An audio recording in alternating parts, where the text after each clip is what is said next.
Okay, hello again.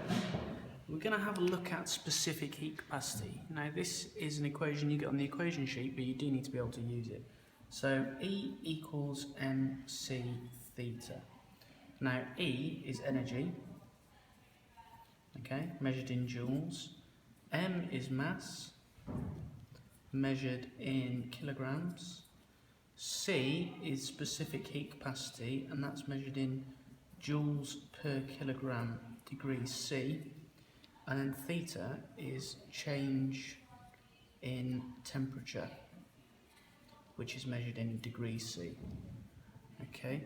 Now, a typical question you get, especially on the higher paper, is where they're asking you to rearrange this for specific heat capacity, and that's one I've got here. This question says the energy transferred in raising a 2 kilogram copper block by 35 degrees C was 35,000 joules. Use this to calculate the specific heat capacity of copper.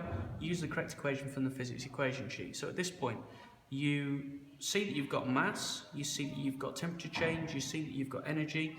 You turn to the front of your paper, or you turn to your equation sheet in the exam, and you find this. Now, there's a couple of ways you can do this. If you're not particularly confident on rearranging, what I suggest you do is you put these numbers straight into this equation. So if we did that, energy, so 35,000 joules is equal to the mass, which is 2, multiplied by the specific heat capacity, which is what we're trying to find, so I'll leave that as C, multiplied by 35. Okay, 2 times 35 is 70, so 35,000 is equal to 70C. Now, because you're probably used to doing this in maths, you work out that if that is 70C, what is 1C? So you would do 35,000 divided by 70, which would give you 500.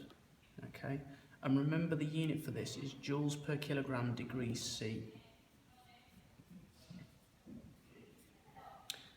The way I like to do it is to write out the equation E is mc theta, and this is good practice for rearranging equations. We want C, so we don't touch it. Write it out again. But we want to get rid of these two. So divide both sides by m and theta. Okay.